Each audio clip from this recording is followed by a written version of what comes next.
ایک شخص روزانہ اپنے مکان کی چھت پہ کھڑا ہو جاتا ہے اور اداس نگاہوں سے ان راہوں کو دیکھتا ہے جن راہوں سے سونے محمد نے گزرنا تھا۔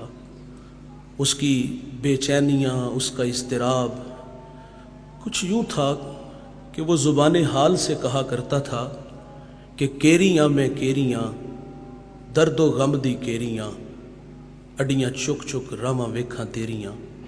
یہ بحیرہ راہب تھا جو روزانہ مکان کی چھت پہ کھڑا ہو کے حضور کی راہیں دیکھتا تھا۔ میرے نبی کی آمد سے 1000 سال قبل یمن سے طبہ اول علماء کی جماعت کو لے کے نکلتا ہے۔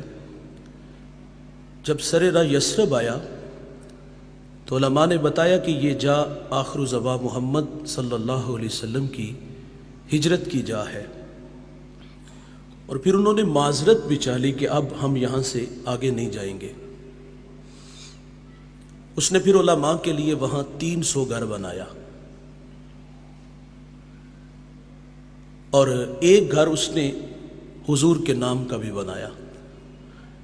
دوستو، جو گھر حضور کے نام کا بنا وہ بڑی عقیدت سے بنا، وہ بڑی محبت سے بنا، اور پھر وہ کسی عام شخص کے حوالے نہیں کیا گیا، بلکہ علماء کی جماعت میں جو بڑے عالم تھے شامون، وہ گھر ان کے سپرد کیا گیا۔ اور پھر احساس ذمہ داریاں طبہ کو کھینچ کے واپس یمن لے جاتی ہیں۔ گزرتے حضور کے نام ایک خط لکھا، اور اس خط کی تحریر بڑی میٹھی تھی کہ میں طبہ اول آپ پر ایمان لاتا ہوں، آپ پر اترنے والی کتاب کی تصدیق کرتا ہوں۔ حضور، میں آپ کا سب سے پہلا امتی ہوں، اور مجھے بروز حشر اپنے غلاموں میں شمار فرمائیے گا۔ خط لکھا، شامون کو دیا، اور اتنا کہہ کے گزر گیا کہ میرے پہ ایک مہربانی کرنا کہ اگر حضور میری زندگی میں تشریف لے آئیں تو مجھے ان کے آنے کی خبر دینا، اور اگر وہ میری زندگی میں تشریف نہ لا سکے تو یہ خط سنبھال لو، اس کو آگے نسلوں میں منتقل کر دینا۔ طبہ چلا گیا۔ اس شاخ کی بستی حضور کی راہوں میں ڈیرے جما کے بیٹھ جاتی ہے۔ طبہ روزانہ وہ راہیں تکتا، کہیں سے کوئی سندیسا، ہوا کا کوئی جھونکا میرے نام پیغام محبت لے آئے، اور میں خود کو کھینچ کے در حبیب تک لے چلوں۔ یاد رسول میں، ہجر رسول میں تڑپ تڑپ کے طبہ جان دے دیتا ہے۔ اس شاخ کی بستی حضور کی راہوں میں پل کے بچھائی بیٹھی ہے۔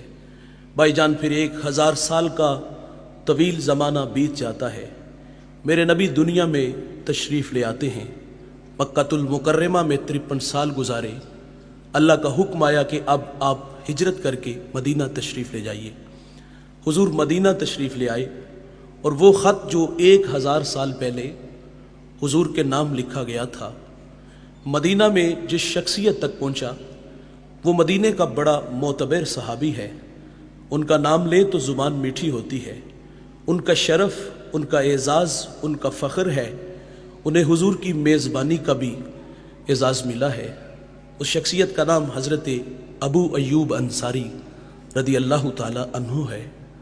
مشاورت سے یہ بات طے پائی کہ حضور مدینہ تشریف لائیں تو سب سے پہلے وہ خط جو حضور کے نام 1000 سال پہلے طبہ نے لکھا تھا وہ حضور کی خدمت میں پیش کیا جائے۔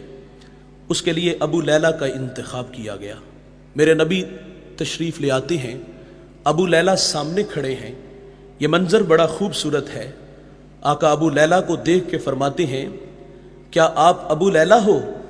قال نعم، جی میں ابو لیلہ ہوں، لیکن یہ تو بتائیں کہ آپ کو کس نے بتایا؟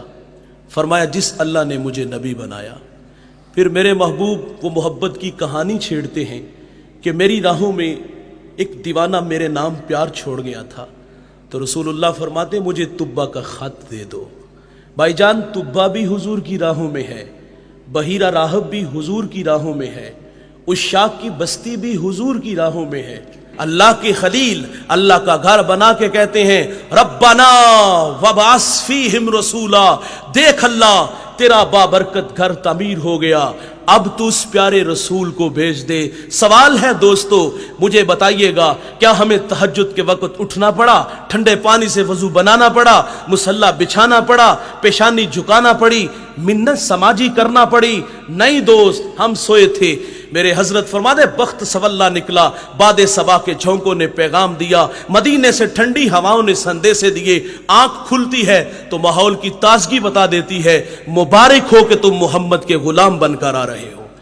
اس بات پہ ہم جتنا بھی فخر کریں وہ کم ہے۔ وہ نیازی کہا کرتے تھے نا، یہ میری خوش قسمتی میں تیرا امتی، یاد ان کی نہ بھولو نیازی کبھی، وہ کہیں امتی تو بھی کہہ یا نبی، میں ہوں حاضر تیری چاکری کے لیے، فخر کا دل میں دریچہ باز کرنا چاہیے، جن کا تو آقا ہے ان کو ناز کرنا چاہیے۔ یہ ہمارا اعزاز ہے بھائی، ہم حضور کے بن کے آئے ہیں۔